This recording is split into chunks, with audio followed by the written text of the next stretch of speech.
Have you ever been sitting in your room, phone in your hand, life technically fine, and suddenly a thought hits you so hard it feels like the floor drops?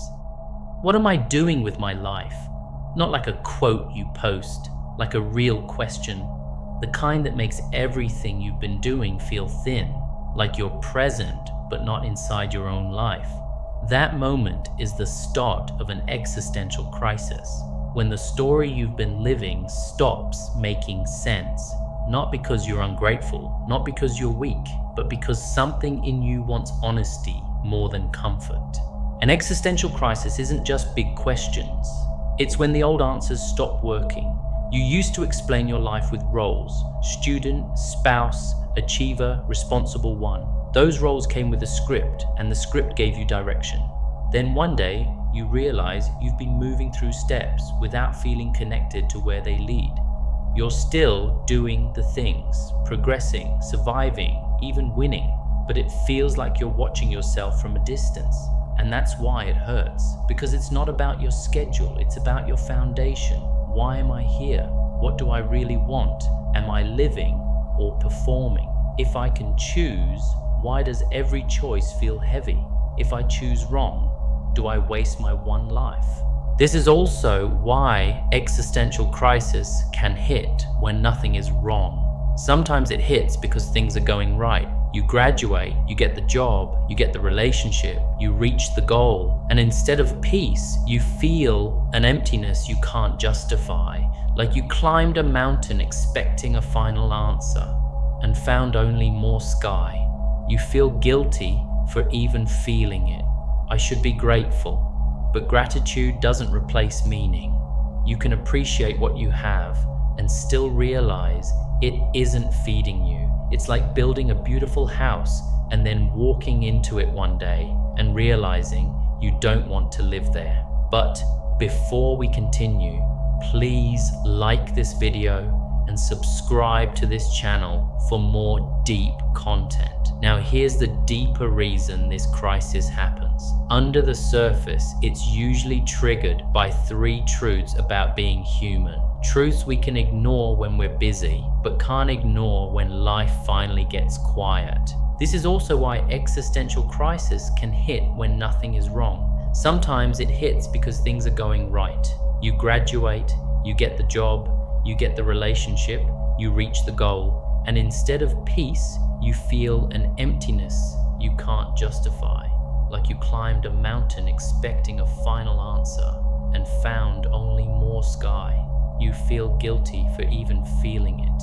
I should be grateful, but gratitude doesn't replace meaning. You can appreciate what you have and still realize it isn't feeding you. It's like building a beautiful house and then walking into it one day and realizing you don't want to live there. But before we continue, please like this video and subscribe to this channel for more deep content. Now here's the deeper reason this crisis happens. Under the surface, it's usually triggered by 3 truths about being human. Truths we can ignore when we're busy, but can't ignore when life finally gets quiet. The first truth is freedom of choice. Freedom sounds like a gift, options, paths, possibility, but freedom comes with weight, because once you realize you're free, you realize you're responsible, not for everything that happened to you, but for what you do with what happened. And that's terrifying because choices are doors. Walking through one closes others behind you.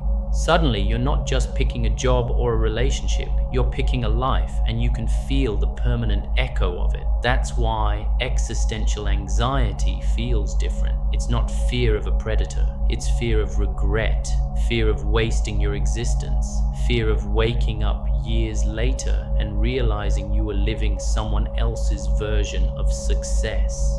The second truth is isolation, not just being alone, but being unshareable in a certain way. You can be surrounded by people and still feel existentially lonely. You can be loved and still feel like there's a part of you no one can touch. Not because people don't care, but because no one can step fully inside your inner world. Your experience is yours, your consciousness is yours, and eventually every person meets the reality that some parts of the journey can't be handed off. This truth hurts because we keep trying to solve it the wrong way. More attention, more connection, more validation, when the real shift is accepting. Love can support you, but it can't live your life for you. Even holding someone's hand, you still face your own existence. The third truth is purpose isn't guaranteed. For a long time, meaning is pre-installed. School tells you what matters. Society gives you a definition of success. Family hands you an identity. But then the structure ends, the novelty wears off, routine arrives, and a silence appears that nobody prepared you for. If I remove performance, what's left? If I remove what I'm supposed to do, what do I actually care about? This is the existential vacuum, not necessarily pain, but emptiness.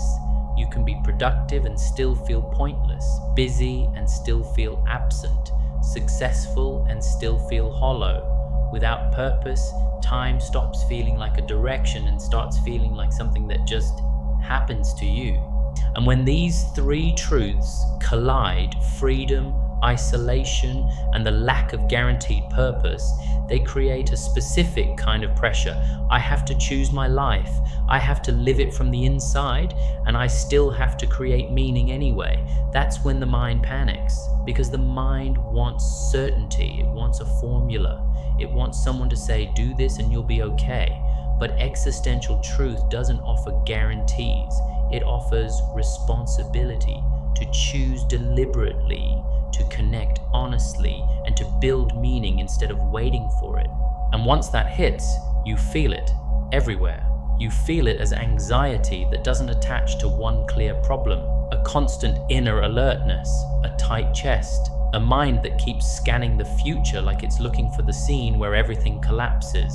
Even small decisions feel loaded because they don't feel small anymore. You feel it as depression, not always as crying, but as dimming, like life loses texture. Things don't land, achievements don't satisfy. You're functional, but far away. And the worst part is the source of it. When the why collapses, even simple efforts feel heavy. You feel it as hopelessness, not always I want to give up, but nothing will really change. The belief that even if you fix one thing, the emptiness will follow you into the next. You feel it as identity confusion. Roles that used to fit start feeling fake. You start questioning your personality. Is this me? Or is this what I became to be accepted, to be safe, to survive? It can feel like losing yourself when it's really the old version of you collapsing under the weight of truth. And you feel it as loss of motivation and passion. Not laziness, but the disappearance of pull. You can still do tasks, but you're powered by pressure instead of meaning. You don't feel drawn toward your life, you feel dragged through it. Then come the coping patterns: restlessness, numbing, overthinking, scrolling, overworking, anything that keeps you from sitting still long enough for the questions to return. Because stillness is where the truth speaks loudest. So how do you get out of it? Not by killing the questions, by changing your relationship to them. The first move is acknowledgement, not positivity, not denial, just truth. Something in me is unsettled, because a lot of the suffering comes from fighting the feeling, adding shame on top of confusion. When you stop treating the crisis like a personal failure, the pressure drops. The crisis becomes what it actually is, a signal that your life is asking for a deeper alignment. The second move is support, not advice, but presence. The kind of space where you can speak honestly without being rushed into a solution. Existential pain grows in secrecy. When it stays locked inside, it starts to feel like you're the only one who can't handle being alive. Saying it out loud makes it human-sized again. Then you need reflection with direction. Reflection asks, what matters to me? What am I avoiding? What kind of person do I respect? The crisis loves perfectionism because perfectionism promises safety, but there is no perfectly safe life, only a more honest one. That's where journaling becomes a tool. Put the fog on paper. Name what you fear, what you grieve, what you want, what you're tired of pretending. Then go one layer deeper. What value is underneath this pain? Loneliness hides a need for real connection. Emptiness hides a need for meaning. Your symptoms aren't random. They're pointing to what you care about. Add mindfulness, not as an escape, but as training. In a crisis, your mind time travels. It punishes you with the past and terrifies you with the future. Mindfulness is returning to the present, not because the present is always pleasant, but because the present is where your agency lives. You're learning to feel uncertainty without turning it into catastrophe. And here's the pivot that changes everything. Build meaning through action. Meaning isn't a treasure you find, it's a relationship you create. You don't wait for certainty and then live. You live in a direction you respect, and meaning grows around that.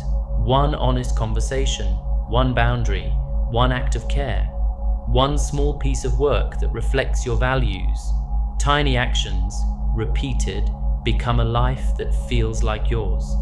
Finally, make peace with not knowing, not as surrender, but as maturity.